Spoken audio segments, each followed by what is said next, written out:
how to identify the sex of your Coturnix quail.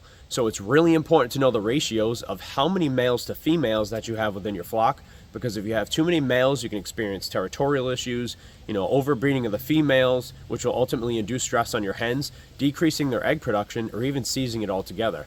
But we'll talk about that concept in another video. Right now, I really just want to emphasize on how to identify the sex of your birds. That way you can make adjustments to your flock's population, or even create a successful breeding program if those are your intentions. So I'm going to be showing you guys 3 ways that you can accomplish this. Behind me, I have one of my aviaries housing jumbo farrow Coturnix quail. So let's head in there and get started. So the first and easiest way to figure out whether you have a male or a female is by feather sexing.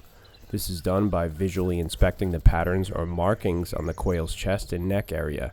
So if it's a male, he'll display a solid rust color across the chest like you see here. A female will have a speckled pattern throughout the neck and chest area, lacking that solid single-tone rust color. Now, comparing the two side by side, you'll be able to observe the obvious differences between them. You'll be able to identify them through this method once they reach 3 weeks of age. Prior to that, their feathers haven't developed long enough for these features to show.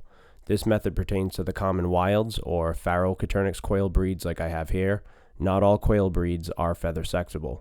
So another way to accomplish this is by vent sexing. So once your quail meet the age of sexual maturity, which is usually between 6.5 and 8 weeks, their cloaca or vents become very distinguishable. So by inverting the bird and taking a look at the vent, you'll see obvious signs of a male here, as the area displays a bulbous protrusion around the vent and clear signs of the kidney secretion that the males commonly produce. This is not semen, but studies have shown that the more production of this kidney secretion the males have, the more fertile and likely they are to reproduce. So basically the purpose of it is to help maintain the quail's fluid and electrolyte balance. But if you do see presence of this, it's a male. A female will lack that protrusion of the vent and any signs of that kidney secretion. So you'll notice a more elongated oval shape to the cloaca, which is your indication that it's a female. If you're still unsure using these 2 methods and your quail are of mature age, monitor your flock and identify which quail crow and which quails lay the eggs. If you have a lot of birds, this can be difficult, which is why I put blue bands on my males once I determine that's what they are.